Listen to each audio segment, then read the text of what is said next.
अस्सलाम वालेकुम नाज़रीन, मैथ्स पॉलिटिक्स में खुश आमदीद। मैं हूं आपका मेज़बान आबिद नसीर। नाज़रीन, पाकिस्तान में रोज़ाना डराया जाता है कि शाम में पाकिस्तान में कुछ बहुत बड़ा होने वाला है। शाम में अवाम टीवी के सामने बैठ जाती है कि क्या बड़ा होने वाला है। कहा जाता है सुबह तक कुछ बड़ा हो जाएगा, कुछ अनहोनी होने वाली है। अवाम रात को चारों नाचार बड़ी मुश्किल से रात गुजारती है और सुबह फेसबुक, ट्विटर और टीवी के सामने बैठती है तो भाषण दिया जाता है वो जो अनहोनी होनी है शाम तक डन हो जाएगी। लेकिन शाम को भी कुछ नहीं होता और ये सब कुछ साल हर साल से जारी है। पाकिस्तानी अवाम को हमेशा डराकर या लालच देकर, क्या पाकिस्तानी अवाम को डराकर या लालच देकर हुकूमत की जाती है। पाकिस्तान में ये एक गिरोह कहता है केपीके खुदा न खास्ता कहीं और इल्हाक कर लेगा, केपीके पाकिस्तान से निकल जाएगा खुदा न खास्ता। कभी कहा जाता है कि बलूचिस्तान अलग हो जाएगा। मैं आपको यकीन दिलाता हूं, हमारे पड़ोस मुल्क भारत में वुड यू इमेजिन जो दिल्ली के वजीर आला केजरीवाल हैं वो जेल में थे, जेल से हुकूमत चला रहे थे और अभी फिर जेल में होंगे। लेकिन वहां किसी ने ऐसा बयान नहीं दिया कि दिल्ली जो है वो भारत से जुदा हो जाएगा। मतलब इसके अलावा अलहदगी पसंद तहरीकें ना जाने कितनी चल रही हैं, लेकिन कभी वहां से शोर नहीं उठा खुदा ना खास्ता भारत टूटने वाला है। मतलब वुड यू इमेजिन, अफगानिस्तान पर 20 साल अफगानिस्तान के अंदर अमेरिका ने जंग की लेकिन अफगानिस्तान नहीं टूटा। ये खौफ और ये लालच, कहीं लालच है कि हम मुल्क के हालात बदल देंगे, कहीं खौफ है कि अगर मैंने हुकूमत ना की तो मुल्क टूट जाएगा। इसी तरह हमेशा से साल हर साल से पाकिस्तान पर हुक्मरानी करने वाले हुक्मरानी कर रहे हैं और बार बार ये बयानात आ रहे हैं कि वो जो 9 मई वाले हैं उनके साथ बहुत बुरा होने वाला है, अब बुरा होने वाला है, अब बुरा होने वाला है। जबकि किसी भी एक केस में कोई बहुत अहम शवाहिद सामने नहीं आ सके, कैमरास टूट गए, सीसीटीवी फुटेज मौजूद नहीं है, लेकिन फिर भी 8वीं दफ़ा कल ये बयान फ्लोट हुआ कि फ़ौज अब बहुत गुस्से में है, अब 9 मई के जो मुल्ज़िमान हैं उनसे सख्ती से निपटा जाएगा। लेकिन सवाल ये है, ये खौफ, ये लालच, ये खौफ, ये लालच कब तक चलता रहेगा? पाकिस्तान का आम आदमी कब तक ये बर्दाश्त करता रहेगा कि मेरा मतलब लीडर, इस वक्त इमरान खान जेल में है, 9 मई में कुछ नहीं मिला, 190 मिलियन केस में, अलकादर ट्रस्ट केस में कुछ नहीं मिला, साइफर में कुछ नहीं मिला। अब एक वो ट्वीट जो उन्होंने ट्विटर पर डाली है, जिस ट्विटर अकाउंट में उनके 2 करोड़ 7 लाख फॉलोअर्स हैं, अब ये सवाल ज़ेरे बहस है कि वो ट्वीट किसने की।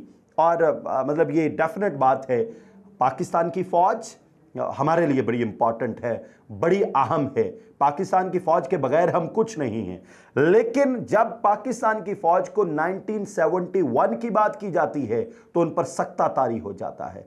कोई गवर्नमेंट इसको ओन करने की जुर्रत नहीं कर सकी, फौज, पाकिस्तान की फौज इसको ओन करने की जरूरत नहीं कर सकी। जब 1971 की बात होगी तब तक सख्ता तारी होगा उस वक्त के किरदारों पर और आज के किरदारों पर। लेकिन बानी पीटीआई ने जो ट्वीट की है, इसकी तहकीकात के लिए कल एफआईए की टीम अडयाला जेल पहुंची। इमरान खान ने जवाब दे दिया कि मैं अपने वकला की टीम के बगैर इसका कोई जवाब नहीं देना चाहूँगा। अब देखिए कि आगे क्या होता है। रऊफ हसन कहते हैं जो ये ट्विटर है पाकिस्तान के बाहर से ऑपरेट हो रहा है, तहकीकात होंगी तो पता चलेगा। लेकिन मुझे मतलब एक बड़ी अहम बात ये है, एक शख्स पर हम जुल्म किए जा रहे हैं, जुल्म किए जा रहे हैं। एक शख्स को एक केस में फंसाया, कोई शवाहिद नहीं मिले, वो बरी हुआ। दूसरे केस में फंसाया, शवाहिद नहीं मिले, वो बरी हुआ। तीसरे केस में फंसाया, शवाहिद नहीं मिले, वो बरी हुआ। अब जो केसेस चल रहे हैं उनका भी कोई सर पाँव नजर नहीं आता।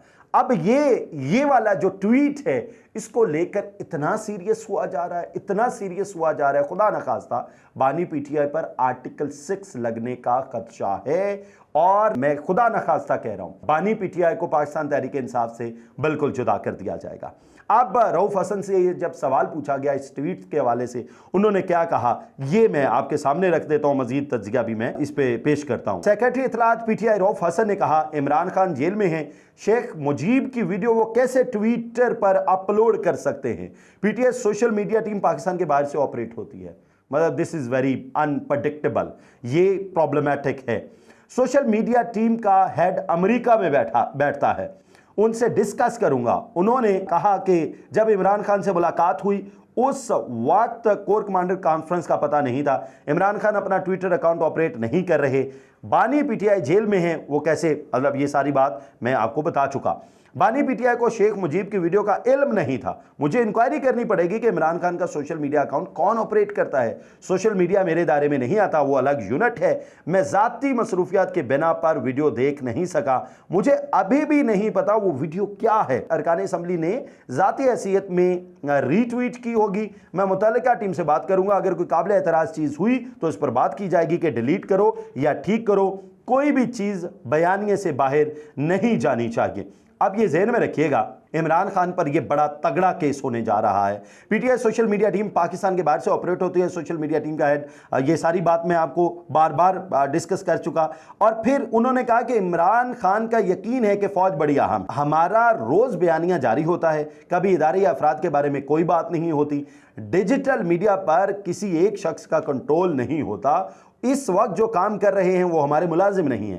इमरान खान का ट्विटर हैंडल किसी ने तो चलाना था, ये फैसला किसी स्टेज पर हुआ होगा, लेकिन अगर वीडियो वाला गलत काम हुआ है तो आइंदा ऐसा काम नहीं होगा। FIA अगर तहकीकात करती है तो हम अपना मौक़िफ़ पेश करेंगे। मैं बार बार कह रहा हूं, हमें ना इदारों के खिलाफ जाना है, ना हमें खींचातानी करनी है, लेकिन ना ये एक स्कॉलर ने कहा था कि खौफ और लालच ये दो ऐसी चीज़ें हैं, अगर किसी भी गरीब कौम पर हुकूमत करनी है ना तो ये दो चीज़ों को इंप्लीमेंट कर दें। पाकिस्तानी हुक्मरानों ने शायद वो किताबें तो नहीं पढ़ी, लेकिन खौफ और लालच इतनी तनदही के साथ इस्तेमाल किया जा रहा है कि पाकिस्तानी अवाम की बैंड बजी पड़ी है। मैंने कल के व्लॉग में भी कहा था, मुझे बताइए किसी असम्बली में, सेनेट में, चारों सूबाई असम्बलीज़ में कहीं बात हो रही है अवाम के मुफाद की, कहीं बात हो रही है अवाम के मसाइल की।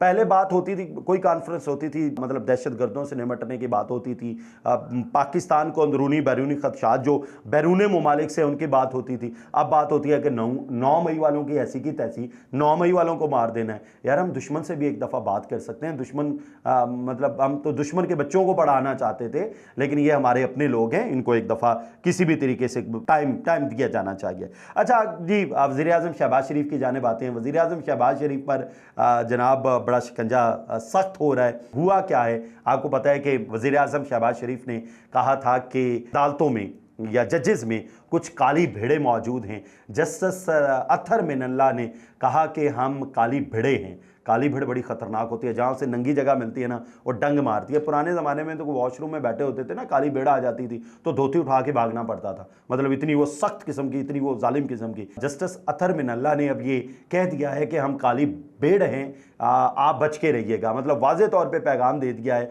और हुकूमत को ये पता चल गया है कि हमसे बयान बहुत गलत दिया गया और अब जो अगला बयान है वो भी बड़ा सख्त है। और आपको पता है कि काली भेड़ कितना नुकसान कर सकती है, मतलब उसे पंजाबी में भूंड भी कहा जाता है। और भूंड जब डंग मारता है ना, एक दफ़ा डंग मारे तो शायद थोड़ी सी सूजन हो, बंदा फूले, लेकिन दूसरी दफ़ा जब डंग बचता है ना तो बंदा बीमार भी होता है, खुदा न खास्ता मौत भी हो जाती है। जब खुदा न खास्ता 5 डंग एक साथ लग जाएं तो फिर तो बचने का बिल्कुल इम्कान नहीं है।